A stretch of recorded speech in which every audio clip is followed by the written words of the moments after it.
Hey guys, back again for a review. Yes, I was out again. I said I'd be making videos again, but as life has it, you know, I can't always keep a promise like that. But I'm gonna make it up with a double review of something most people I don't think have, which is the Tamashii web exclusive Darkclops Zero, and then a review of regular Ultraman Zero. I'm gonna basically just review them back and forth because they're basically the same character. Slight differences. I'm gonna go over that.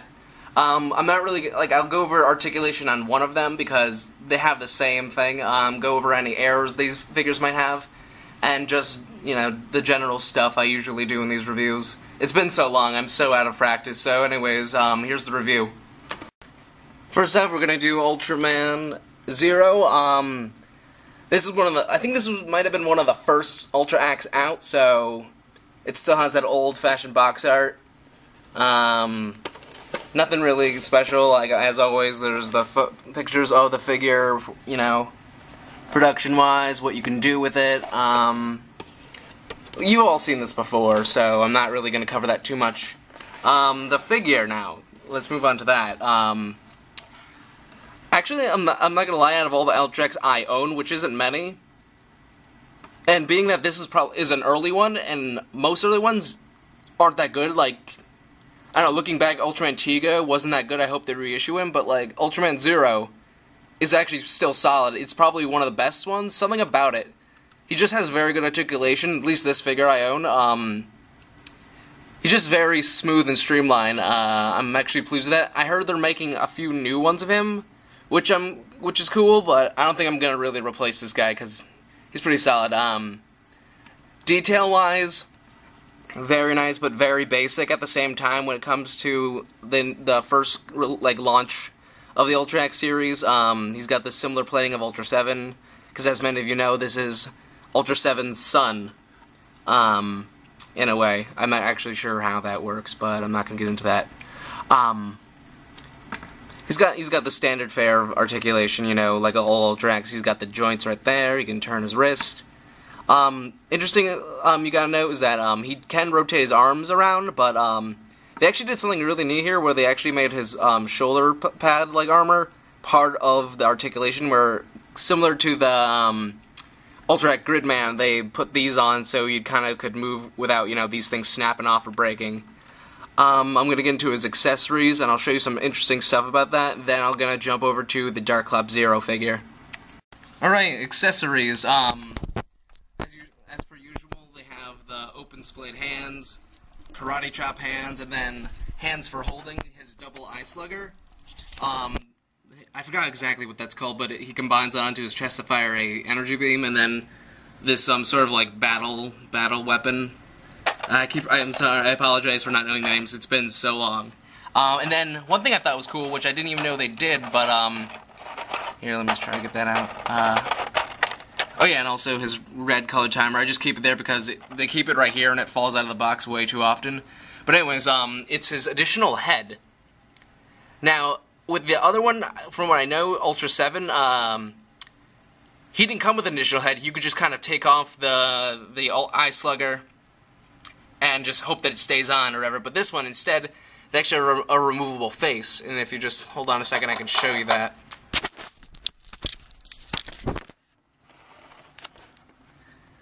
Let's see, if you want to use his, eye slugger weapon, you just kind of detach his head. It's actually really smooth, and surprisingly, it doesn't just fall off like most things do.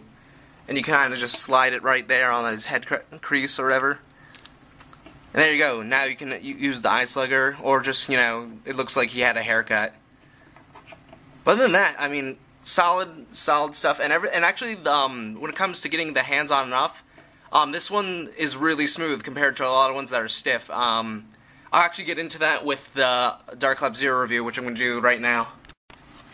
Now, I sort of rushed through the Ultra Act Zero, mainly because I think at this point everyone's seen it and knows what they're getting with that, so I'm going to do the one that I don't think a lot of people have because it was so rare and it's so expensive now. I happened to get this guy off a steal for about $90, which is a lot, but compared to the $200 price I've seen, I think I made out pretty well. He's from, I think, the movie. I forgot the movie. I'll probably put links or just whatever. Maybe not, because I'm lazy, of where he comes from. But he was created by Belial, or Kaiser Belial, I believe, which I'll be doing a review of. And by doing a review of, I mean I'll do it in another month or two. But anyways, he has similar designs to Ultra 7. His are a little more rigid. He's got a bronze paint job, still with the silver. But instead of, you know, the white, like the egg yolk white kind of stuff, he's got red. I really like it because you can really tell, like, this is like a robot, a cyborg. And to his namesake, he has the one eye. Darkclops, Cyclops, I think you guys got that. But, and also he has a clear colored timer. He comes with another thing, which I'll show off in a second, but his is clear. Same range of articulation. There's one thing that, if you ever get your hands on this, I've owned 2 of these. Long story short, just like the Ultra Gridman, the arm broke because of weak joints. Now, I'm thinking because this is a Tamashii thing, they didn't make a lot of them, so they didn't quality control these. And what happened to me is, this arm broke off, and at first I thought maybe I was too rough with it, but then I noticed something. I'm not sure if you can see that right there, but, there's like a gap between where his arm is and right there. See if you can see it at all, but it's like a thing, because I can move it side to side like that. That shouldn't happen. See, as in this arm, there's no real wiggle room. So it wasn't like glued down or attached properly. So I remember when I was trying to change his hands out, this arm just snapped off. Because now this arm did fine. So I really have no other proof. That's one other try, and this is a similar figure. So someone would have to get this and have a similar experience as I did to really verify this happened. But if you manage to get your hands on this, be careful with that. I'd hate someone to buy this expensive figure, then have it just break, and have you not be able to use it or display it really.